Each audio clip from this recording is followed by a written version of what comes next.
عاهدت نفسي ألا أعود وداعا لما فات لمن فيه، والله لن أحاول مجددا.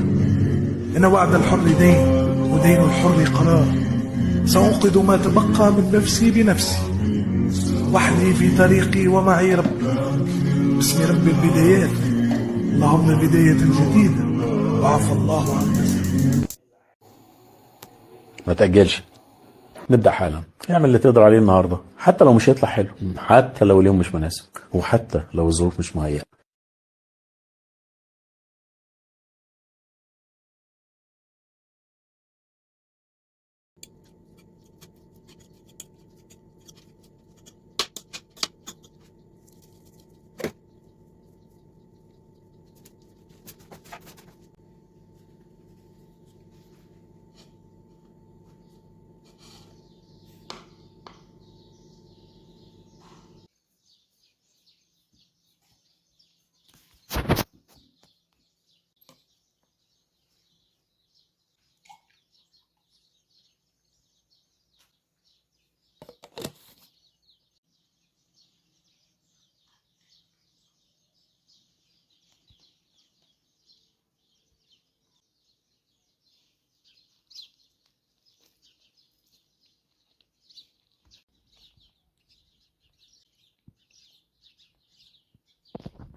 إياك أن تفرط في ذلك الحلم الذي عقدت العزم على تحقيقه. سيتحقق الحلم إذا امتلكت العزيمة والإصرار.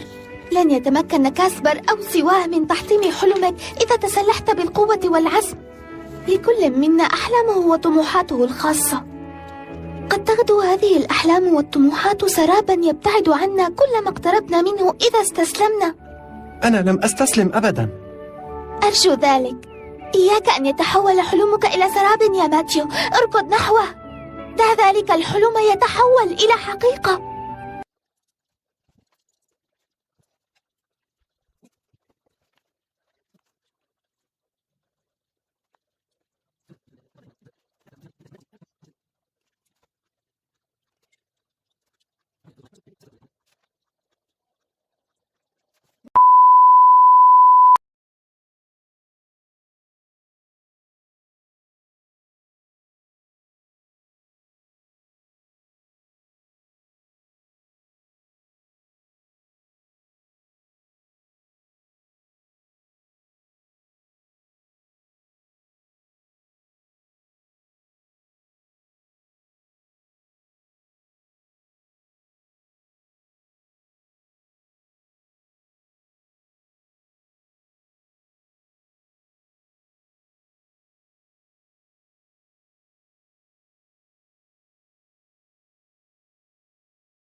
في رأيي تخيل شيء جميل أمر جميل في حد ذاته، فحتى لو لم يتحقق فإنه يغني العقل. نعم، إنه يغني العقل حقا.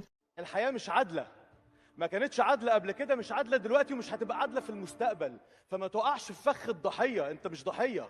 المشاكل اللي بتحصل لك دي دلوقتي اللي انت فاكر ان هي ساعات ظلم، دي الحياة بتجهزك للشخص اللي انت عايز تبقى فيه كمان 5 أو 10 سنين. ده ربنا بيستجاب لدعواتك. فلا تتوقف عن السعي مهما حدث.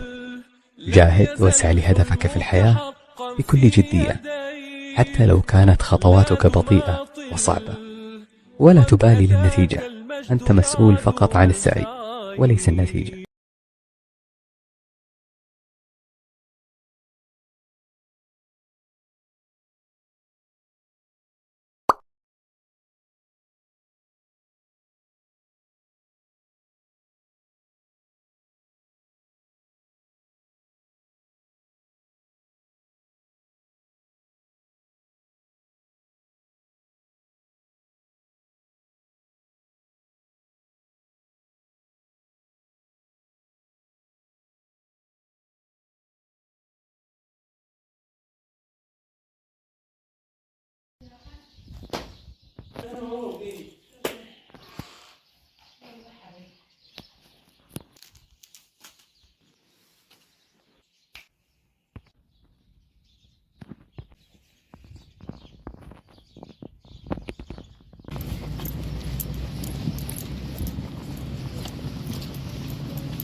Two 2,000 years later.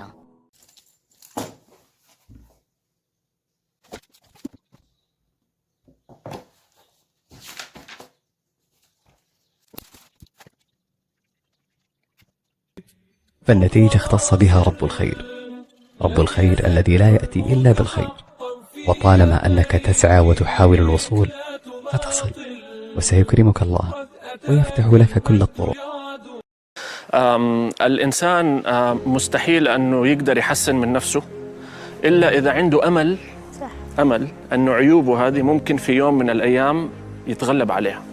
وأنا في حياتي الشخصية ويعني عندي كان عيوب كثير وذنوب كثير وأخطاء كثير، وبعضها جلست يمكن 10 سنين أجاهد نفسي أني أعالجها، وبعضها جلست يمكن 20 سنة إلين ما عالجتها.